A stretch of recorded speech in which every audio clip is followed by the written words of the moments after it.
স্বর্ণের অলংকার যুগ যুগ ধরে নারী পুরুষ উভয়ের কাছে পছন্দের। সৌন্দর্য এবং ঐতিহ্যবাহী গুরুত্বের কারণে এটি একটি বিশেষ স্থান দখল করে আছে।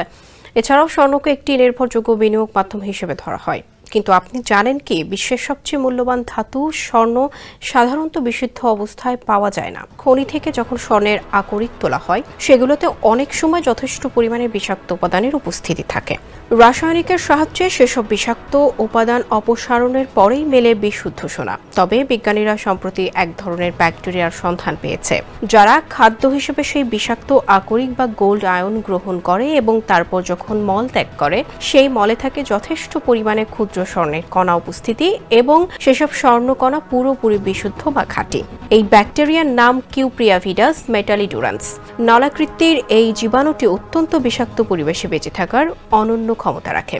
যুক্তরাষ্ট্রের মিশিগান স্টেট বিশ্ববিদ্যালয়ের গবেষকরা এই ব্যাকটেরিয়ার অস্তিত্ব আবিষ্কার করেন। কয়েক বছর আগে অস্ট্রেলিয়ায় কয়েকশো কিলোমিটার ব্যবধানে দূরে দুটি সোনার খনিতে প্রথম ধরা পড়ে এর অস্তিত্ব। বিজ্ঞানীরা দেখেছেন যে খনির বিষাক্ত পরিবেশও বেশ ভালোভাবে খাপ খাইয়ে নিয়েছে এই বিচিত্র ব্যাকটেরিয়া। খাবার হিসেবে গ্রহণ করছে বিষাক্ত গোল্ড আয়ন বা স্বর্ণের আকরিক এবং মলের সঙ্গে বের করছে খাঁটি স্বর্ণের কণা।